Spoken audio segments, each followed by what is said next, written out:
New Year's Eve, we decided to go for a walk. And keep walking for 24 hours. Both of us having sought out faith in adulthood through turbulent times in our lives, we wondered if we still had that instinct to turn to God when things got tough. By trying to keep Him on our minds and on our lips for 24 hours, we're bringing you a story about walking with God. Welcome to the Divine Nature Podcast.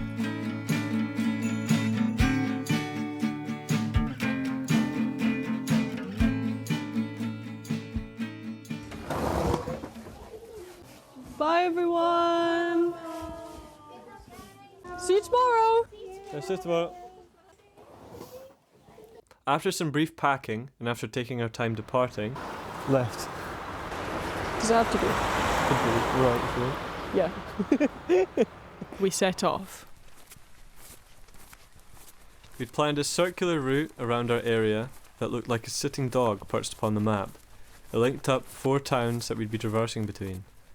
Over hills, into valleys, through forests, and along mind-numbingly bare landscapes. The first and final thirds of the route were near roads, but we'd spend the section in the middle completely isolated from the surrounding New Year's celebrations. I used to consider my desire for solitude in the outdoors as contrary to God's will, but like how Jesus would withdraw to lonely places to pray, I feel as though I can experience God's presence most vividly in the isolated landscape. I was excited for the walk to come.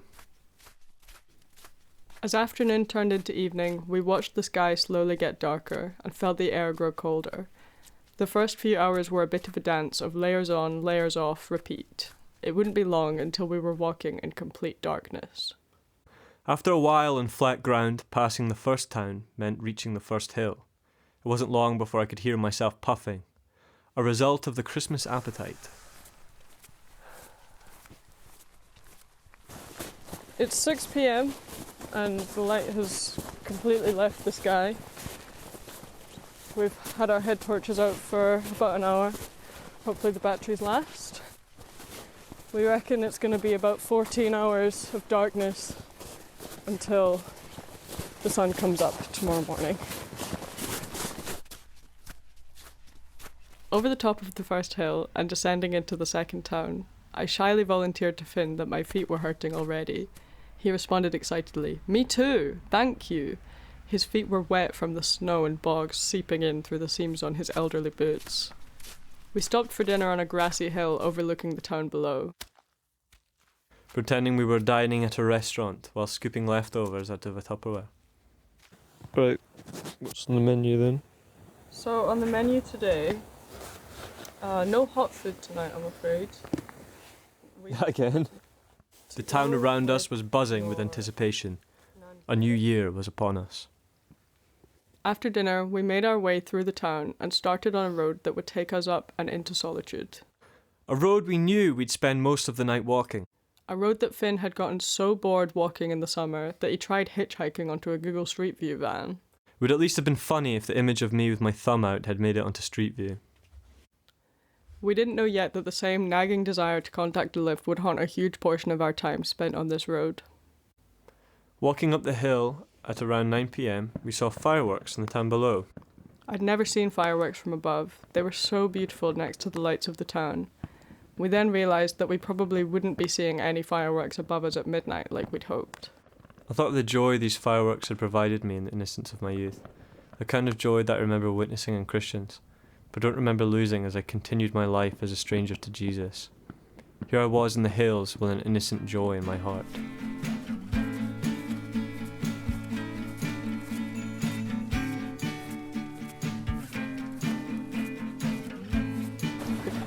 While we were packing, I was wondering if we should bring a bit of cardboard and a pen in case we needed to hitchhike. And then I realised we're not actually trying to get anywhere. We just say go further. This is the first time we've ever walked without a destination. I think a lot of times the Christian faith is viewed as the destination of getting to heaven, and maybe doing certain things so you know you're getting to heaven, but it's purely about the journey. Yeah, that's true. Yeah, you shouldn't be wanting your destination. It's almost like being able to live fully in the life we've been given because we don't need to worry about what happens when we die. We're just here on the walk. You know, only a couple of years ago now, I became a Christian, and even saying it like that, became a Christian, it sounds like I reached a destination. Yeah. But it's more like I started walking.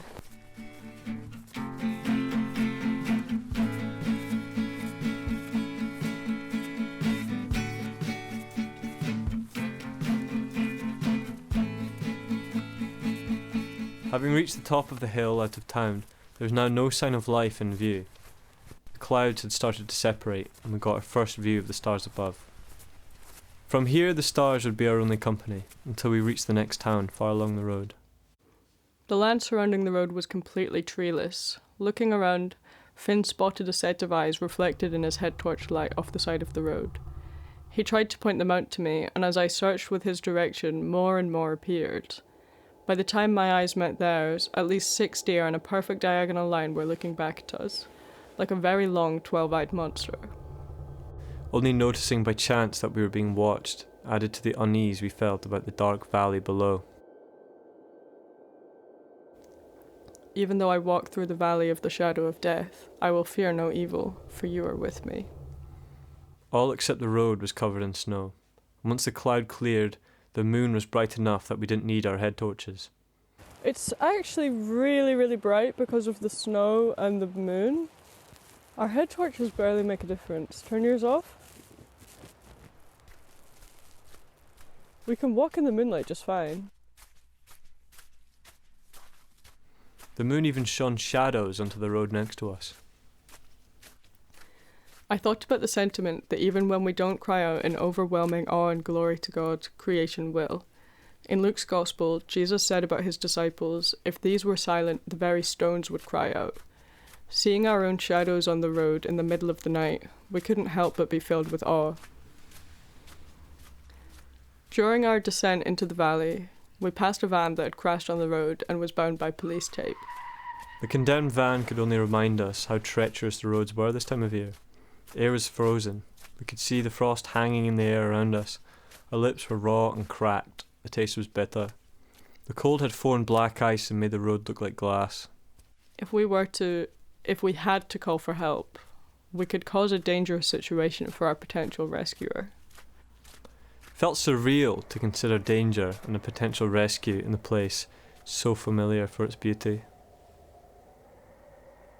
The thing I sort of find scary is that these places, they're only beautiful and you can only appreciate them if you're going to go home right after, or if you're got a big warm jacket on or something. But then as soon as all that stuff is taken away from you or you leave it behind, then suddenly it's not, oh, I like this beautiful landscape, but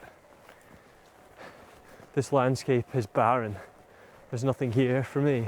There's no shelter, there's no warmth. And I find Psalm 23, where walk through the valley of the shadow of death, fear no evil. That, to me, feels more important.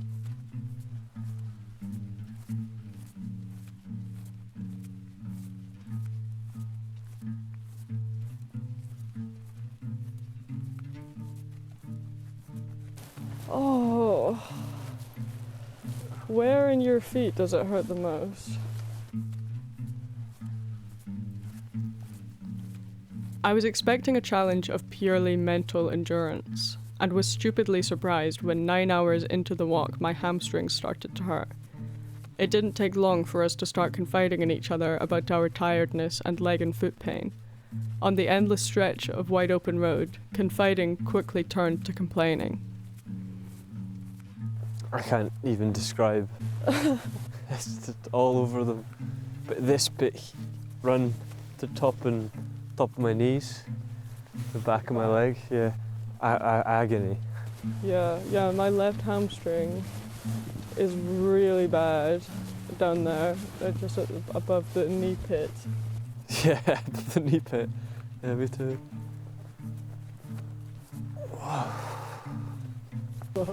In such a bad mood. I am. You? Yeah. I think for the last 40 minutes you've been in a really bad mood. I've been.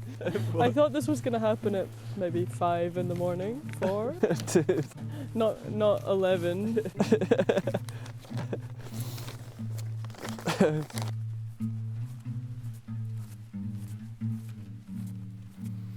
Complaining was hopeless, and we knew this. It converted itself into our own comedy. Laughter made the minutes go by, and we almost didn't notice the time creeping up on us until it was 11:55. In 5 minutes it's going to be 2024. Yay, can't wait. Maybe the start of next year is going to be better than the end of this one. Yeah, here we go, fresh start. In the midst of our manufactured excitement, I heard something popping in the distance. Wait, are you hearing fireworks? Oh yeah, it's midnight. It's exactly midnight. Happy New Year, Finn. Happy New Year, Beth. Okay, should we sing Auld Lang Syne? Oh, yeah, I guess. Why not? Should old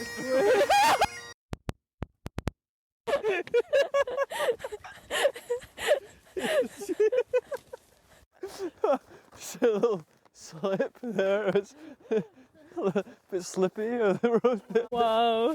Should we start again? Should old acquaintance be forgot and never brought to mind?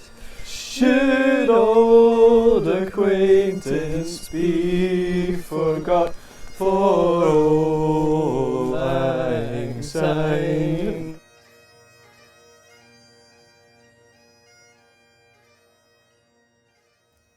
The new year brought us a necessary burst of joy that lasted from 12 to 12:01. So we're so far from where we're supposed to, where we want to be. The endlessness of the road lowered our spirits completely within the hour. Isaiah says in chapter 40, He gives power to the faint, and to him who has no might he increases strength. They who wait for the Lord shall renew their strength. They shall mount up with wings like eagles. They shall run and not be weary. They shall walk and not faint. Isaiah is giving comfort to his displaced and tired people who are having great difficulty in envisioning a future. Like us, these people struggled to see an end to their journey. They, and we, only had the Lord to rely on for strength. At 1 a.m, we knew that if we kept following our route, it wouldn't be long before it took us off the road, and the path would be inaccessible to our potential rescue car. Our bodies were failing. Our risk of being unable to continue and needing rescue was uncomfortably high. My repeating of "we should have done it the other way round" was in no way helpful. We should have gone the other way. It's too late. It's too late for that. The other way is like 50 miles away. But no part of me wanted to repeat our trudge along that road in the other direction. Though the idea of turning back felt like failure, our walk had at this point become something between a limp and a shuffle, and we were struggling to stay awake. We couldn't take the risk of eliminating the opportunity for rescue. Our first decision of the year was to turn back on the road we'd been walking for the past 5 hours and follow it back to town. To carry on would mean adding an easily avoidable element of danger to the walk. It would mean giving in to pride and vanity over sense. We knew it was the smartest course of action, but it felt like a defeat. Like we'd cheated. We comforted ourselves with the fact that our goal was duration, not distance. What time are we on? It is 2:01. Wow. At 2 a.m. we reached our 12-hour mark. We have to do the same again. Halfway through and feeling like we're at the end a little bit. I am in pain. Yeah. And I do not want to keep going. We're both shuffling, actually. We're not actually walking anymore. The walk ended ages ago. We are still moving forwards. Yeah. But a walk for the first time in my life has become a complimentary word for what I'm doing. The air around us was grasping our bones, freezing us from the inside out. The cold had become stifling, but physically we couldn't walk any faster to warm ourselves. The pain in my left hamstring had developed to a worrying state, and Finn was struggling to keep his eyes open. I think we've pushed our limits a few times, but rarely have we met them. And I think it'll be interesting to see where they are. I think we're meeting them. Hopefully not. I can feel it. Hopefully not. We found ourselves next to the only group of trees in sight and decided to take the opportunity for a break on the dry ground under the snow-catching branches. We made sure all of our layers were on and huddled together under a tree. I closed my eyes and reluctantly drifted into sleep. It was peace like I'd never known it before. I was laying on a beach with white sand. Finn and I were laughing and looking out at the sea. Here we are together in bliss, with a vague but haunting memory of cold and discomfort. I still remember the confusion when Finn accidentally woke me up because he thought I'd said his name. I checked the time, 3 a.m. It was too cold to stay still any longer. As we got up, I recalled earlier how we predicted the coldest hours would be from 3 a.m. I was feeling my feet and hands burn with the cold, and my body convulsed in uncontrollable shivering. Walking again, my mind felt refreshed, but my legs felt as if they hadn't rested at all. Finn felt the exact opposite symptoms, and was more able but less willing to carry on. My body was fresh, but I had not slept, and I felt the loss of opportunity to sleep. My body was just a hunk of meat that was pushing along the road. At this point, I knew it was a lack of sleep that was making my body slow. My feet ached and ached. The wetness had seeped into my boots and gripped my feet. I could tell this was going to be an issue. I had no idea whether we were going to make it or not, but felt quite strongly that this was not going to go our way. We marched on. We walked in silent understanding for a while, bracing against what we knew would be the coldest hours of the night, wishing away the time like children in a classroom. Breaking the silence, I had to remind Finn that at the same time last year we were still at a Hogmanay party in Edinburgh. But that didn't make either of us feel more awake. It only reminded us of the comforts that now felt so foreign. We were feeling so weighed down by the amount of time that was still ahead of us. The same question kept arising. Why are we doing this? At the time there was no answer, but looking back with a sound and warm mind, Jeremiah chapter 6 seems relevant. Thus says the Lord, stand by the roads and look and ask for the ancient paths where the good way is and walk in it and find rest for your souls. But they said, we will not walk in it. Much of my life I have asked where the good way was, but once revealed to me I would not walk. I would think in the moment that I knew better, or I would argue at the inconvenience or difficulty of it. We were tired and cold, and with the last of our energy fighting the urge to give up. But we had no excuse not to walk. I had so many doubts, but I knew we were able to limp our way to the end.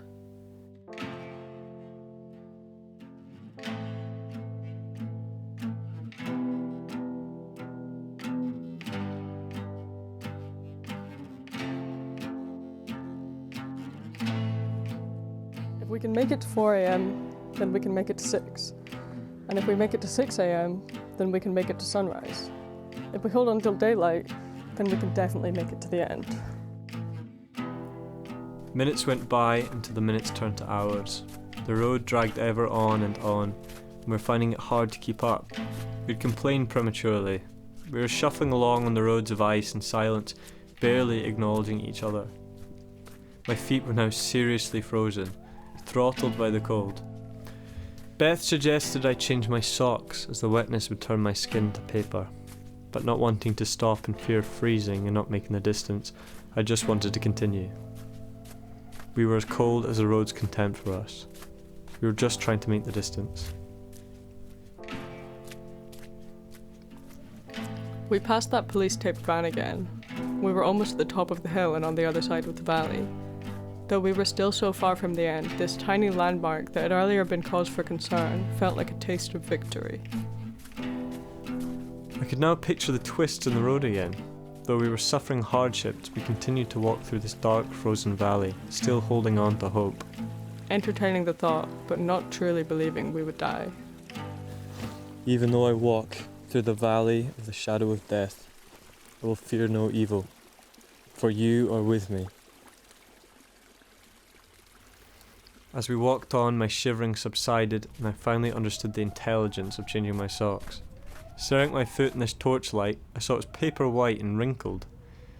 Donning my woolly socks felt as though my feet were being committed to a partial baptism. My ability to walk had been born again, with a newfound warmth and security under me. Nearer and nearer the top of the hill, we knew we needed another break, but there was nothing around us but an endless stretch of snow-covered land. Failing to find a suitable place but unable to continue, I dropped to my knees on the road, whispering a silent prayer. Matthew's Gospel recounts Jesus saying, "Come to me, all who labour and are heavy laden, and I will give you rest." Maybe I can sleep for a minute and everything will be normal. Even as I knelt there, I felt the numbness creep up from my boots and surround me. And Paul writes in 2 Corinthians, "He said to me, my grace is sufficient for you, for my power is made perfect in weakness. Therefore I will boast all the more gladly of my weaknesses, so that the power of Christ may rest upon me." We sat on a snowy mound at the side of the road. It was almost 5 a.m. and we needed sleep. Finn was laying on his back beside me. I opted for the warmer but significantly more tragic looking, leaning forward, head resting between knees stance.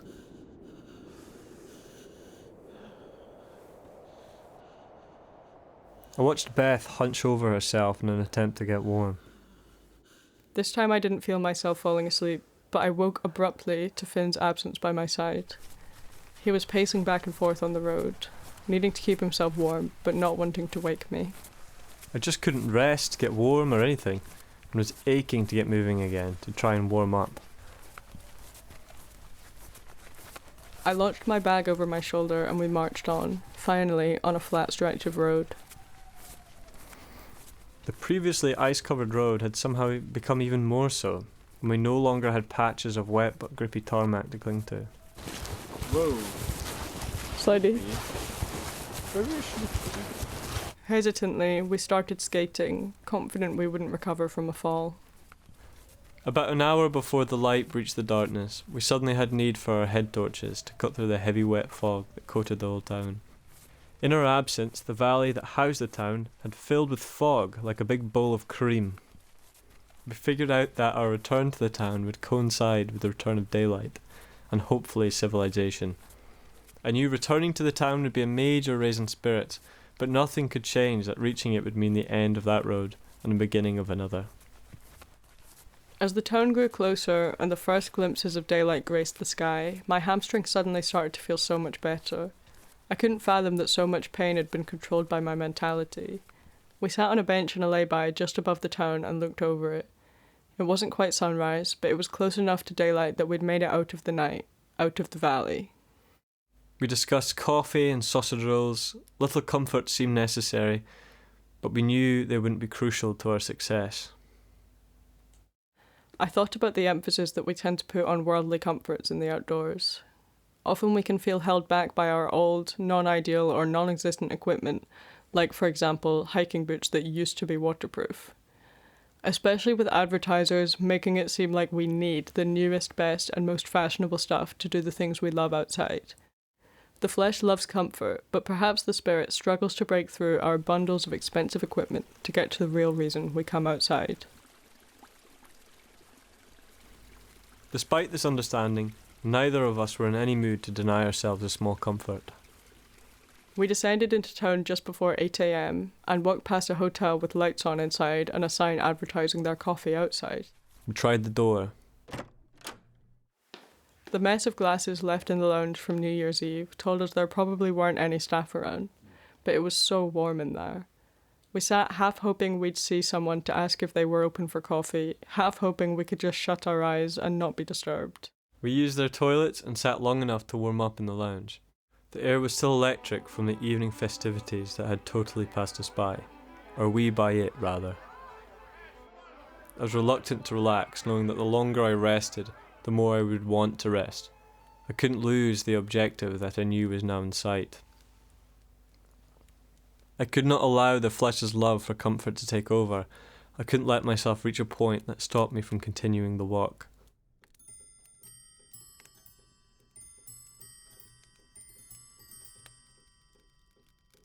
We headed out when we realised the staff were arriving for their 8:30 a.m. shifts. They spoke to us like we were lodgers. I felt oddly uplifted as their gaze assumed we were hungover. It was almost comforting that was observed as a normal New Year's celebrator. Making our way through the town, we watched other dozy people start their year, feeling at home in our own doziness.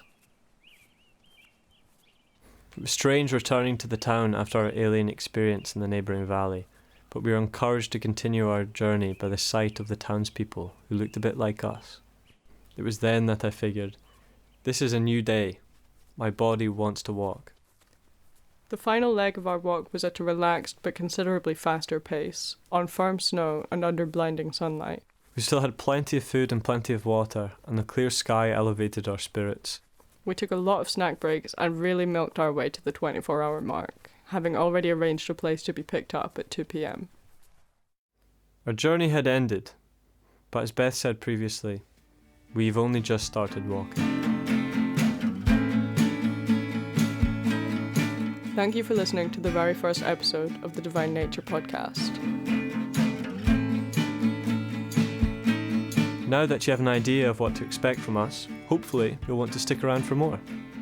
If you have a story lead or guest idea, please let us know by sending us an email at divinenaturepodcast@gmail.com. We'll be back next time with a guest story.